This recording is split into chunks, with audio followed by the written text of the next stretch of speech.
Boombox. Hola a todos, bienvenidos a Calamares en su tinta. Este espacio para que hablemos un poco de historia, de historias, de personajes raros y curiosos,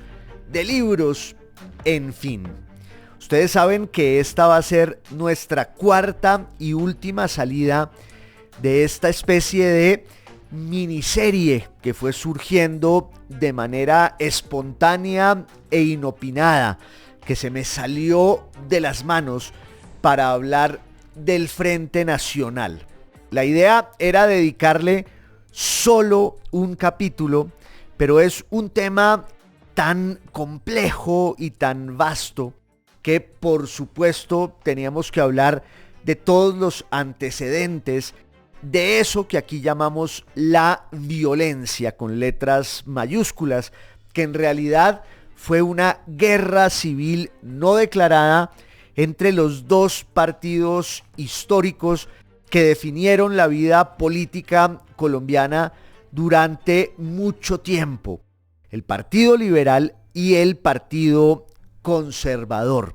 En la década de los 30, de los 40 y de los 50 del siglo pasado, se va recrudeciendo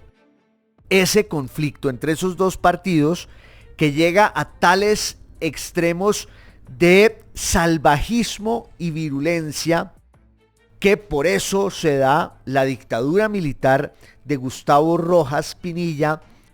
que no es menos brutal ni menos represiva. De hecho, pues es un momento en el que va mudando esa violencia liberal conservadora hacia otras formas de descomposición y de deterioro que llevan a que los partidos históricos, sus élites, sus líderes, en el liberalismo y en el conservatismo,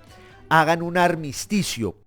para liquidar, para acabar la dictadura de Rojas, pero también para suprimir las causas esenciales de la guerra civil no declarada. Eso es lo que usualmente llamamos el Frente Nacional, que en sus orígenes iba a ser un frente civil, una coalición entre los liberales y los conservadores para repartirse el poder con gotero, de manera absolutamente minuciosa, y acabar de esa forma, ya digo, con los factores esenciales que llevaron al conflicto, que llevaron a la guerra civil no declarada. El Frente Nacional hoy pues goza de un gran desprestigio, digámoslo de forma paradójica, porque todo el mundo, o casi todo el mundo, le enrostra y le endilga buena parte de las desgracias y maldiciones que le sobrevinieron a la sociedad colombiana desde la década de los 70 del siglo pasado, casi hasta los años 90, por no decir que hasta hoy. En realidad el Frente Nacional pues va de 1958 a 1974, pero luego su sombra se proyecta por muchos más años,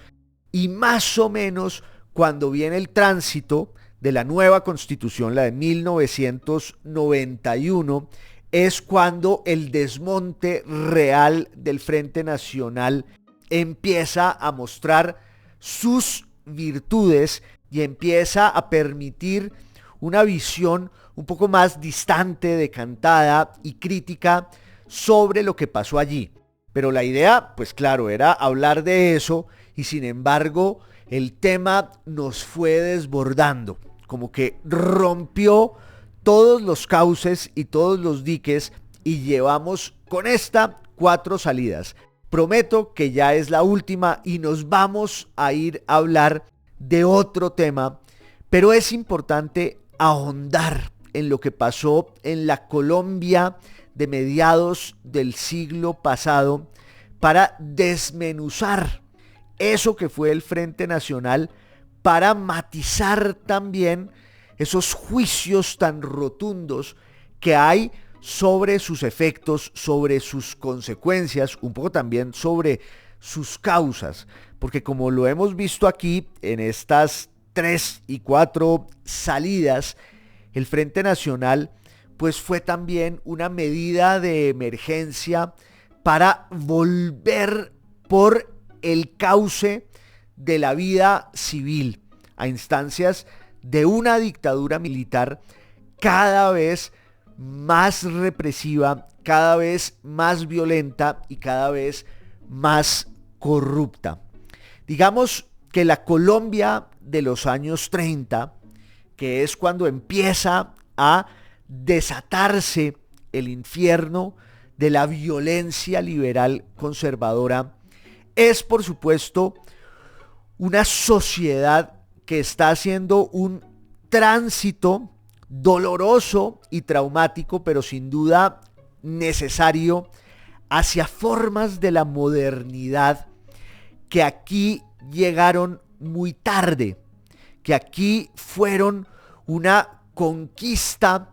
cada vez más lejana y más lenta, porque había ámbitos de la vida social en los cuales pues no se habían dado todos esos logros que en otras partes sí constituían la integración de sectores marginados de la sociedad a un relato del progreso que incluía la resolución de cuestiones fundamentales como por ejemplo la cuestión eclesiástica, que fue uno de los temas principales de la confrontación política y partidista en la Colombia del siglo XIX, pues aquí se fue decantando y se fue resolviendo con la República Liberal la cuestión de la tierra y de la propiedad de la tierra en el campo, la cuestión universitaria, la cuestión laboral, la cuestión social en su acepción más amplia. Y eso fue lo que significó la República Liberal, pero en un contexto internacional cada vez más agitado y enrarecido, porque en los años 30 y en los años 40 en Europa los gobiernos son por lo general gobiernos de fuerza, dictatoriales. Ya la revolución bolchevique, la revolución comunista, lleva más de 2 décadas de andadura y casi como una reacción frente a la amenaza del comunismo internacional que se irradiaba desde Moscú, pues surgen en Italia el fascismo italiano, en Alemania el nazismo y definitivamente Occidente pues marcha un poco como un sonámbulo hacia el abismo de la guerra, una segunda conflagración global, la Segunda Guerra Mundial, que va a ser la continuación, entre otras cosas, de la Primera Guerra Mundial. Hay autores que hablan de una sola guerra mundial en el siglo XX, como una guerra de los 30 años, que empieza en 1914 y que acaba en 1945. Pero en la década de los 30, el contexto internacional influye mucho en la definición del discurso de los partidos políticos y sobre todo de sus conductores, que acusan recibo de todas esas influencias ideológicas, doctrinarias, de lo que está ocurriendo en España, de lo que muy pronto va a ocurrir en toda Europa a partir de septiembre de 1939, cuando empiece la Segunda Guerra Mundial. Si uno hiciera una periodización de la República Liberal con todas sus conquistas, con sus luces y sus sombras, pues podría ir a trompicones de periodo presidencial en periodo presidencial. Es una buena forma de narrar un momento de la historia que por supuesto es más amplio, más dilatado, que no se puede limitar solo a esa enunciación escuelera de quién era el presidente y de cuándo a cuándo gobernó. Pero es que también hubo una cierta diferencia de talante y de matiz entre los grandes artífices de la República Liberal, porque ustedes tienen a un personaje como López Pumarejo, que era el que jalonaba realmente pues esa empresa transformadora. Fue él el que persuadió a los liberales de que tenían que llegar al poder primero, y si lo hacían tenían que hacer una apuesta muy ambiciosa para lograr desde la dirección del Estado los grandes cambios que necesitaba la sociedad colombiana, entre otras cosas, para que esa bandera no fuera exclusiva de las izquierdas, que se fueron quedando un poco al margen justamente por la forma como el liberalismo logró cooptar esa causa de la cuestión social y la fue llevando a cabo desde los distintos gobiernos de eso que luego, con la perspectiva de la historia, se va a llamar la República Liberal. Es el gobierno de Olaya del año 30 al año 34, el primer gobierno de López, que es el más ambicioso y radical desde el punto de vista de las transformaciones que tienen que llevarse a cabo desde la dirección del Estado. Luego, en 1938, y ya ante la perspectiva del fin de la Guerra Civil Española y el inicio de la Segunda Guerra Mundial, el gobierno de Eduardo Santos entre el año 38 y el año 42,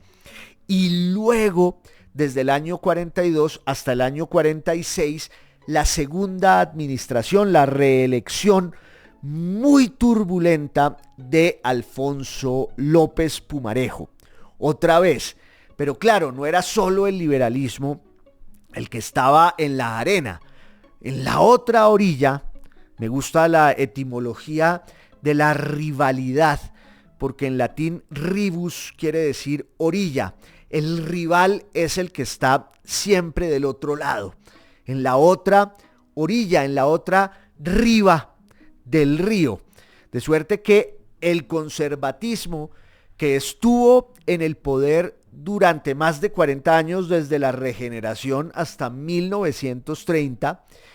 pues vive el duelo del gobierno, la viudez del poder, ahora con el liderazgo de Laureano Gómez,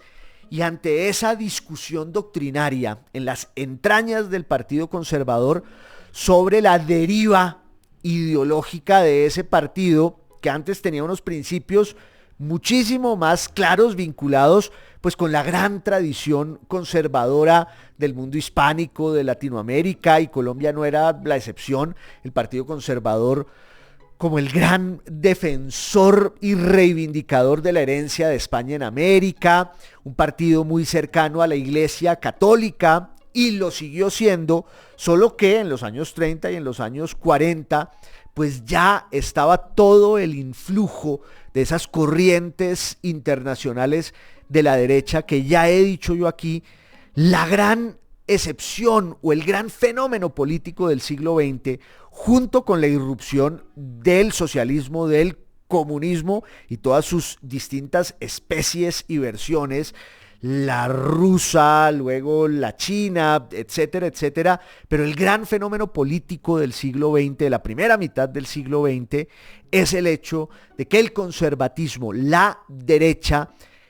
también sale a la calle y se vuelve un discurso revolucionario, de la mano del fascismo y de la mano del nazismo. Y los conservadores colombianos, muchos, pues estaban deslumbrados con esas ideas. Yo quiero insistir en que Laureano Gómez se opuso a esas ideas desde su viaje a Europa a finales de los años 20, y cuando regresa al país en los años 30 fue quizás el primer crítico en la lengua española tanto de Mussolini como de Hitler, y tenía que librar una batalla dentro del conservatismo contra quienes sí estaban alineados con esas ideas fascistoides y filonazis. Pero luego viene la Guerra Civil Española y el conservatismo asume esa misma idea, digo el conservatismo colombiano, de que hay que librar una cruzada nacionalista y ultracatólica contra ese proyecto republicano, liberal disolvente de los masones, de los progresistas que están aliados con los comunistas. Ahí sí Laureano Gómez era pues muy paranoico y conspirativo, entonces invoca la imagen, la idea esa del basilisco, un monstruo que es el liberalismo, que tiene distintos miembros que de alguna manera se van impregnando de todas esas ideas perversas de la modernidad descreída, atea e ilustrada, que tiene una cara burguesa y una cara socialista. Pero el liberalismo aquí se estaba arropando de todos esos valores para llevar a cabo una obra, decían los conservadores, disolvente desde la dirección del Estado, y eso era la República Liberal y había que combatirla. Había que combatirla en el terreno político y electoral, pero el conservatismo se margina de las elecciones, declara la abstención y entonces, ¿qué queda? El ámbito, la tribuna de la prensa y la confrontación ideológica, y luego ese escenario cada vez más enrarecido y perverso de la vida en las ciudades y en el campo, donde los liberales y los conservadores se estaban matando, porque además desde ese promontorio, desde ese pedestal tan cómodo de los clubes sociales y de la prensa,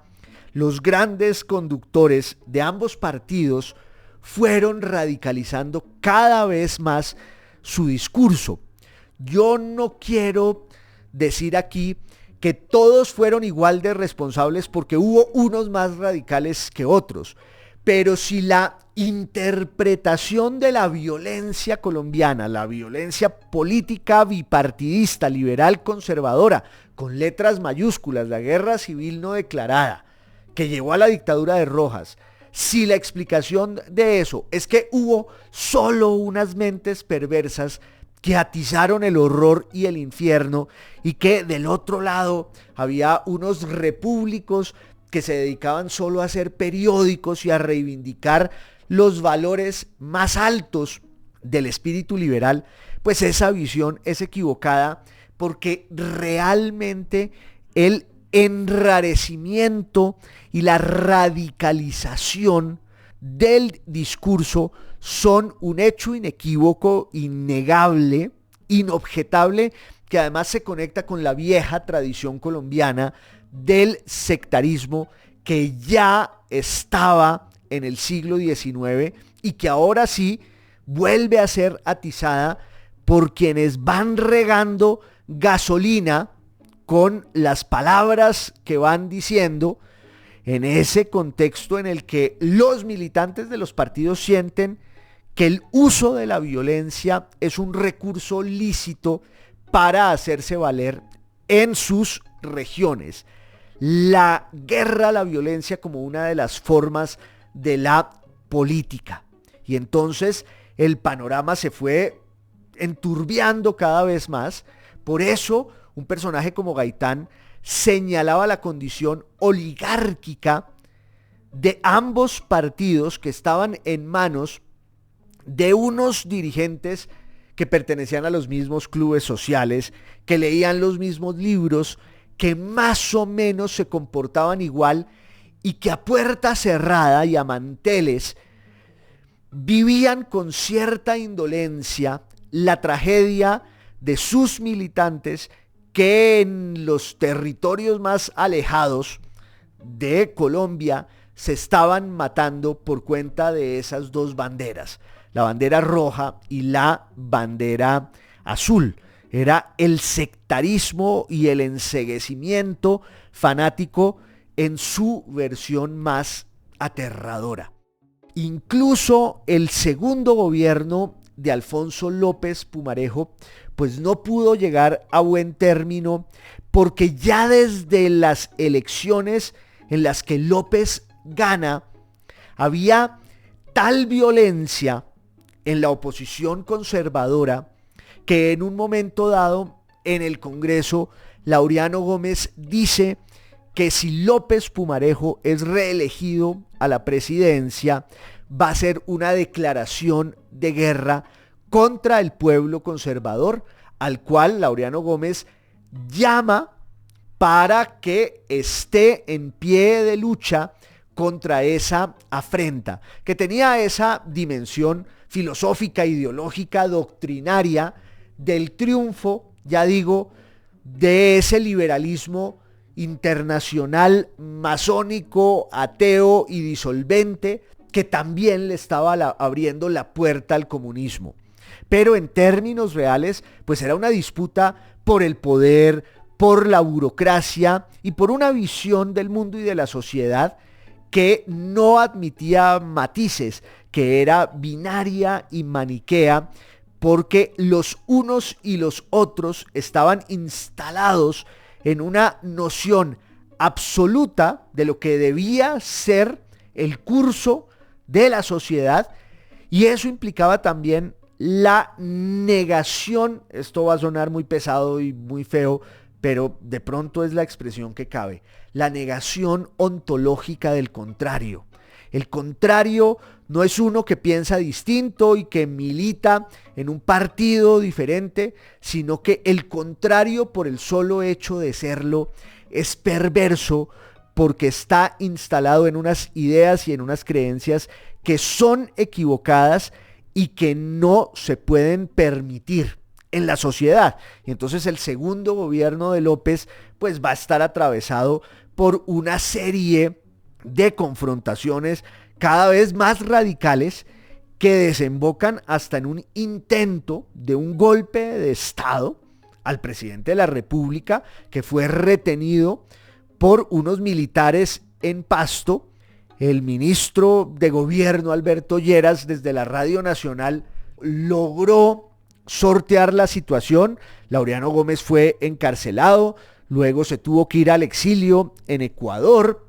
El periódico El Siglo circulaba bajo el signo de la censura, que además pues no deja de ser muy interesante pensar en esa gran paradoja, y es que los gobiernos de la República Liberal también ejercieron la censura, como lo habían hecho los gobiernos de la hegemonía conservadora antes. Y vienen las elecciones del año 46, en las que además hay una grieta al interior del propio liberalismo, porque por un lado está la prédica de Gaitán,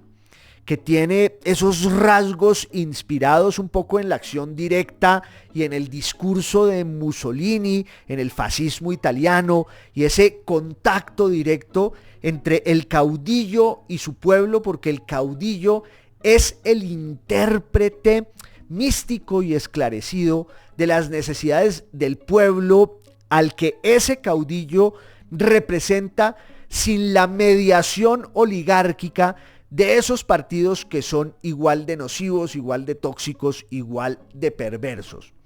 Y del otro lado del liberalismo pues había una visión mucho más institucional, republicana, encarnada en ese momento además en un gran personaje del liberalismo, que era Gabriel Turbay, que tenía ancestros libaneses dentro de esa inmigración sirio-libanesa de finales del siglo XIX a Colombia, a los que aquí llamaban los turcos, porque claro, todos venían con un pasaporte del Imperio Otomano, del Imperio Osmanlí,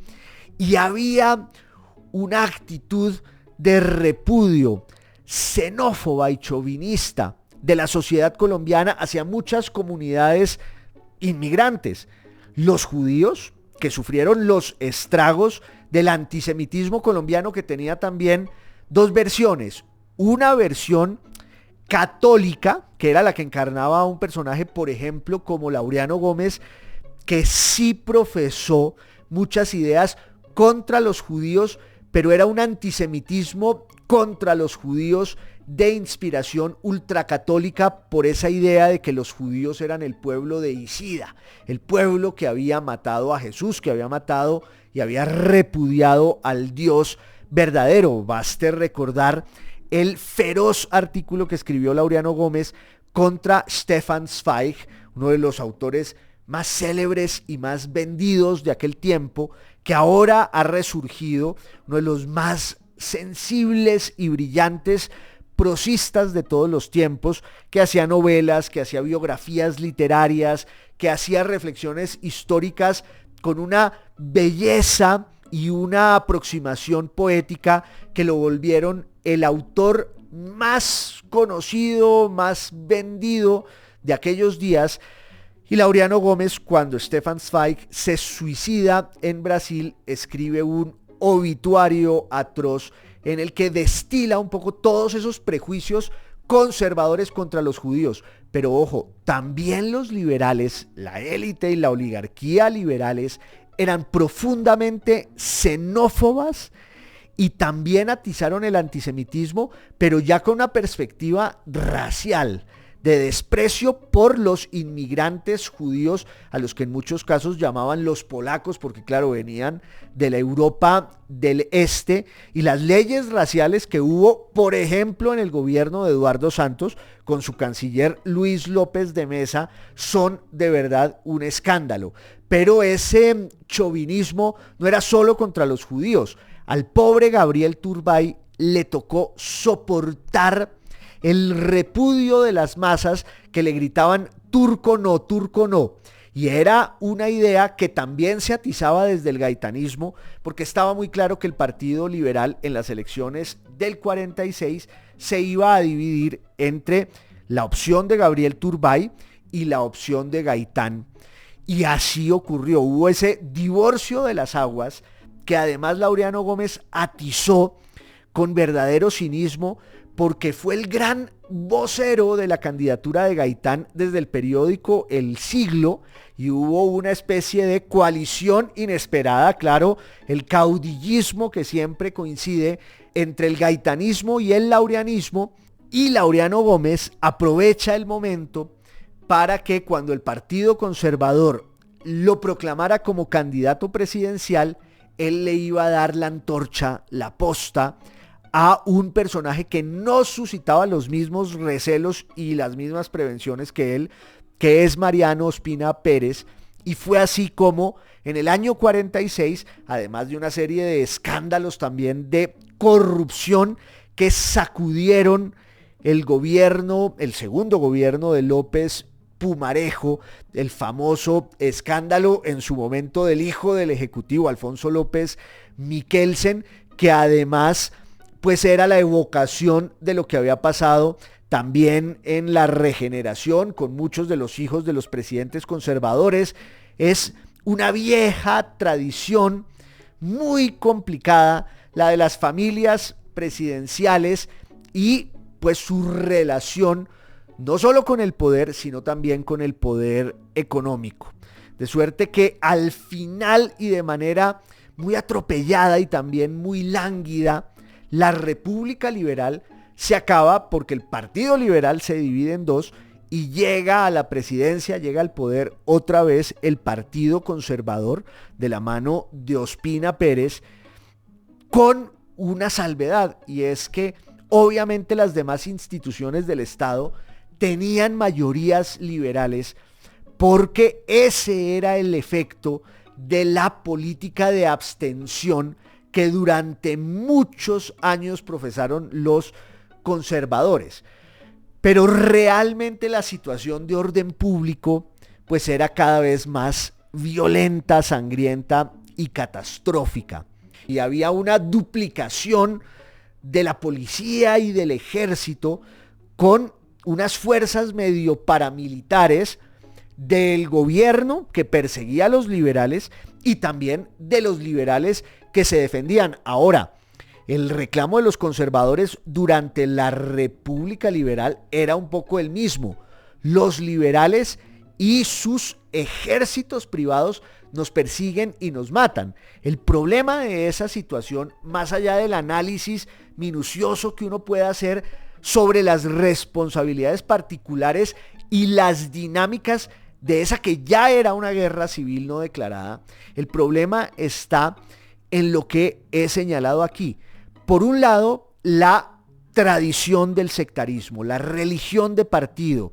el envilecimiento y la anulación moral del contrario. Pero por el otro lado, la idea de que la violencia es un recurso lícito a la hora de tramitar las grandes cuestiones de la política, que tienen un escenario que es el Congreso, tienen otro escenario que es la prensa, tienen el espacio ese de la sociedad para que allí se vayan dirimiendo pues las grandes cuestiones y los grandes debates entre quienes piensan distinto, y eso pasaba de manera muy gratuita y muy vana y muy fácil a un territorio de confrontación física con las armas en la mano que se fue volviendo cada vez peor, más degradada,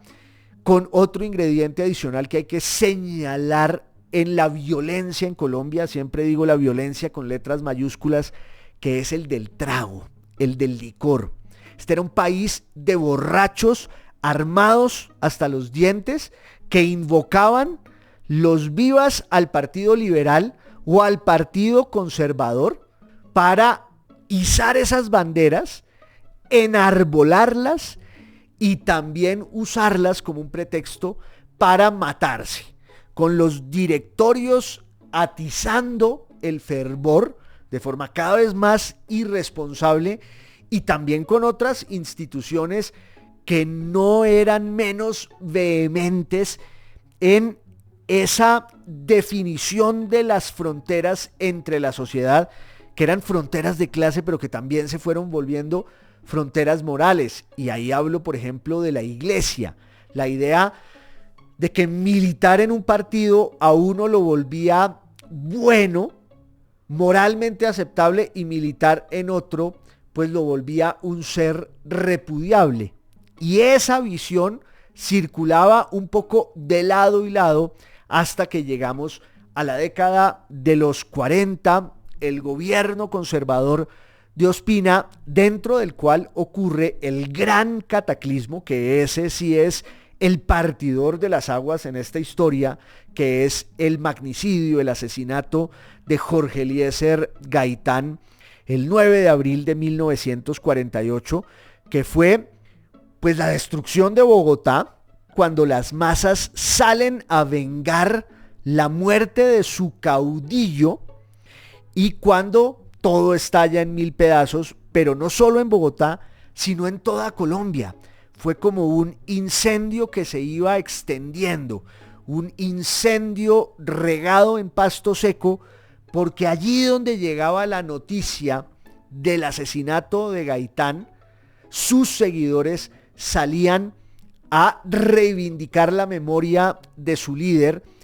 y fue una situación pues de descomposición absoluta, muy narrada en la literatura. Ahí están, por ejemplo, las memorias de García Márquez, los observadores extranjeros, porque además en esos días en Colombia se estaba celebrando la Conferencia Panamericana,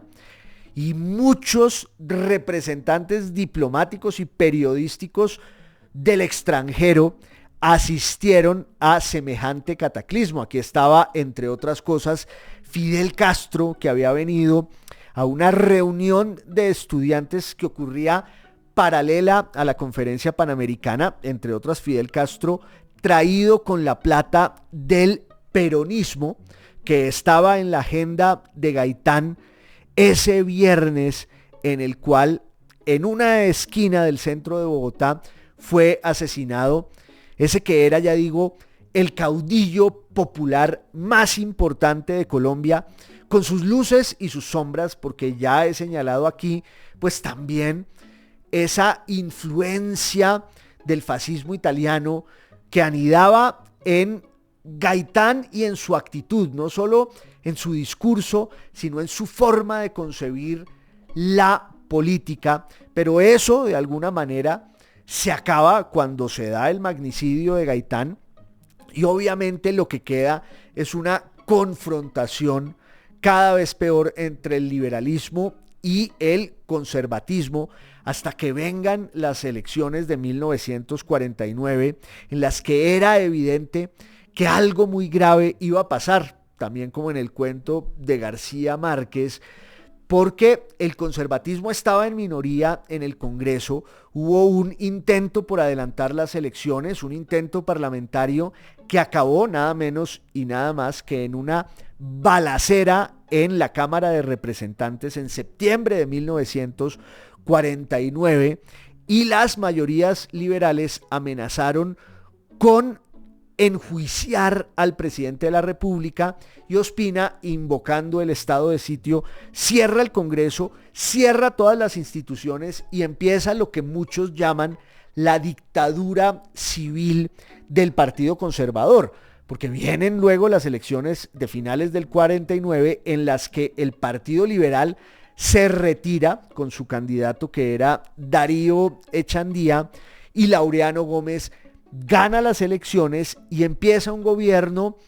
en el que estaba todo ese ímpetu ingenieril, esa obsesión suya por dominar la materia, que ya lo había señalado yo aquí, era esa gran paradoja de un orador y un caudillo que por un lado tenía la mentalidad binaria del ingeniero civil y por otro lado una serie de obsesiones más bien teológicas y morales que llegan a ese gobierno que va a durar realmente un año, porque a Laureano Gómez le da un derrame cerebral, se tiene que retirar del poder, queda en ejercicio el designado, que era un prohombre del conservatismo que se llamaba Roberto Urdaneta Arbeláez, que además tenía una tradición de armonía entre el conservatismo y el Partido Liberal, porque realmente sus grandes amigos estaban en la élite del Partido Liberal, pero ya la guerra civil no declarada pues no tenía reversa, no tenía vuelta atrás. Hubo una matanza de unos soldados en septiembre de 1952 y en el entierro de esos soldados, la policía conservadora, otra vez con el estímulo perverso del licor, salió a quemar las casas de varios dirigentes del Partido Liberal, entre ellos la de Alfonso López Pumarejo, la de Carlos Lleras Restrepo, el periódico El Tiempo, y fue realmente el momento en el que Colombia exhibió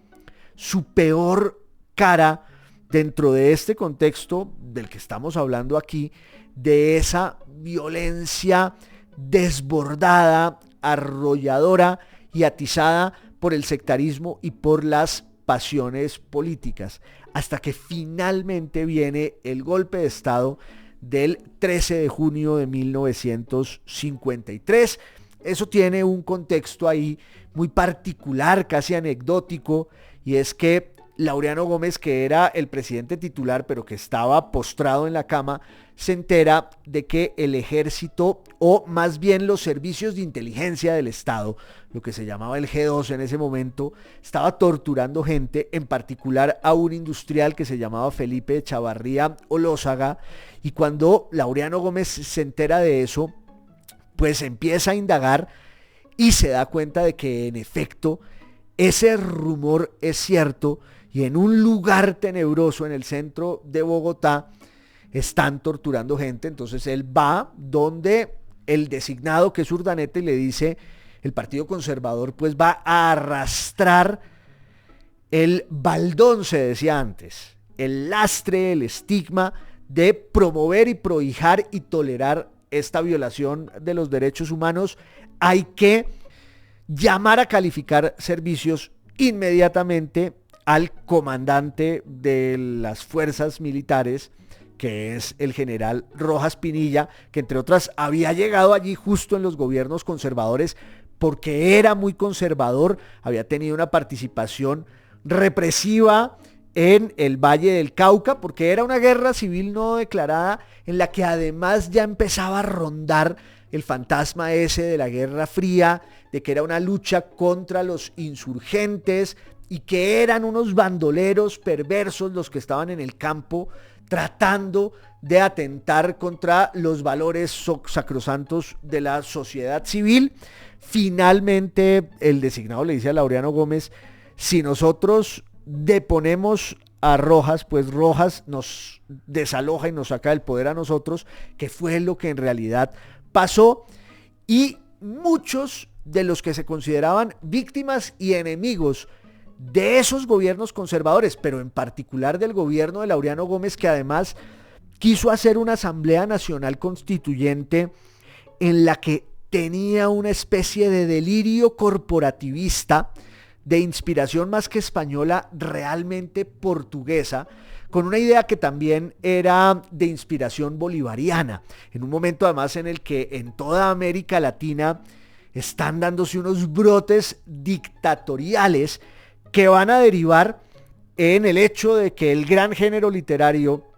en América Latina pues fuera la dictadura y también el exilio, y eso produjo con gran riqueza y con gran fertilidad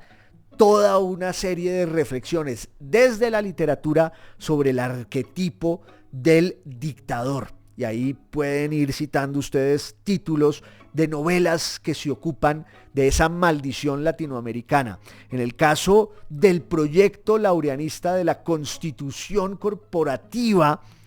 pues él quería rescatar como esa noción de Bolívar de que muchas veces la democracia liberal representativa no logra abarcar todas las cuestiones de la sociedad que tienen una dimensión mucho más orgánica en la conciencia de las familias, en la división de los oficios y de los trabajadores. Eso era también, pues, la lectura fascista y falangista de la sociedad, y Laureano quiso hacer esa constitución aquí, y curiosamente la constituyente en la que se estaban discutiendo distintos proyectos de constitución va a ser el espacio en el que se legitime la dictadura de Rojas, aplaudida, ya decía, por muchos de los que se consideraban víctimas y enemigos de la dictadura de Laureano Gómez, o así la llamaban, y entonces son los primeros en aplaudir y en decir que era un golpe de opinión, como lo dijo Darío Echandía, y celebrar desde las páginas de los periódicos liberales la llegada de Rojas, que era como un flagelo para la dictadura de Gómez. Y finalmente esa dictadura de Rojas fue la que terminó cerrando El Espectador, cerrando El Tiempo y sacando al exilio a muchos de esos que lo aplaudieron al principio. Hubo otros que se plegaron, como siempre pasa aquí, porque lo que buscan es el poder y medrar en los favores de quien tiene las riendas del Estado en la mano, y enriquecerse y usufructuar las mieles del gobierno y del régimen, hasta que al final la situación es insostenible, y en 1956, por la inspiración de López Pumarejo, que llevaba años diciendo que Colombia necesitaba un frente nacional y un pacto entre liberales y conservadores para apagar la guerra civil no declarada y la matanza, pues el gran intérprete y vocero de López Pumarejo, que era Alberto Lleras Camargo,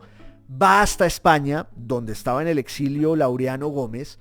en la costa alicantina, y ahí hacen un pacto para restablecer un poco la estructura de la vida civil en Colombia y acabar con la dictadura, pero eso necesitaba una premisa, y es que los liberales y los conservadores se mataban por la burocracia y por ver quién tenía los puestos públicos de los que dependía la vida de mucha gente. Entonces se establece la idea esa de la paridad. Vamos a repartirnos con gotero el gobierno, el poder, para acabar una de las causas esenciales de la violencia liberal conservadora, que es la burocrática. Y luego viene, que se irá pensando con el tiempo, la idea esa de la alternación, de que vamos a turnarnos en el poder. Eso tenía un ejemplo, un modelo que yo siempre he creído que inspiró a Laureano Gómez y a Alberto Lleras, que es el llamado turnismo, que llevaron a cabo en la restauración borbónica después de la fallida Primera República Española en la década de los 70 del siglo XIX, los dos grandes conductores del liberalismo y del conservatismo, que eran Cánovas y Mateo Sagasta, uno conservador, otro liberal, y cuando Se acaba la Primera República Española, porque había habido esa monarquía absurda y ridícula de Amadeo de Saboya, que desató pues tantos conflictos de todo tipo en la Europa de los años 60 y sobre todo 70 del siglo XIX, pero con la restauración borbónica, los jefes de los partidos dicen, vamos a turnarnos el gobierno. 2 años tú, 2 años yo. Y así vamos saltando en este carrusel para que la visión del mundo que ambos profesamos pues quede reflejada en el manejo del Estado. Ese es el famoso turnismo de la restauración borbónica, que de alguna manera, entre otras, inspira esa noción de la alternación que llevó a una lucha desde los periódicos, desde el empresariado, desde los partidos contra la dictadura, hasta que en mayo de 1957 Rojas se tiene que ir y empieza ahora sí el engranaje del Frente Civil contra la Dictadura, que se va volviendo ese Frente Nacional que se va a inaugurar en 1958 con el primer presidente, que es Alberto Lleras. Cuando se posesionó Alberto Lleras, el presidente del Senado era Laureano Gómez. Los dos signatarios de los acuerdos del Frente Nacional, el acuerdo de Sitges y el de Benidorm, están allí oficiando ese ritual reparador y sobre todo, lo más importante, un acto de contrición. Yo creo que no hay un documento de más valor en la historia política colombiana del siglo XX que los discursos que el 7 de agosto de 1958 pronuncian Laureano Gómez para posesionar a Alberto Lleras como presidente de la República y Alberto Lleras para tomar posesión de ese cargo, porque en ambos discursos Laureano Gómez y Lleras reconocen la culpa y la responsabilidad que tuvieron ambos partidos y sobre todo su clase dirigente en la destrucción de la República. Como dice Alberto Lleras, descendimos a unos niveles de salvajismo y de barbarie que ofendieron los principios elementales de la civilización cristiana.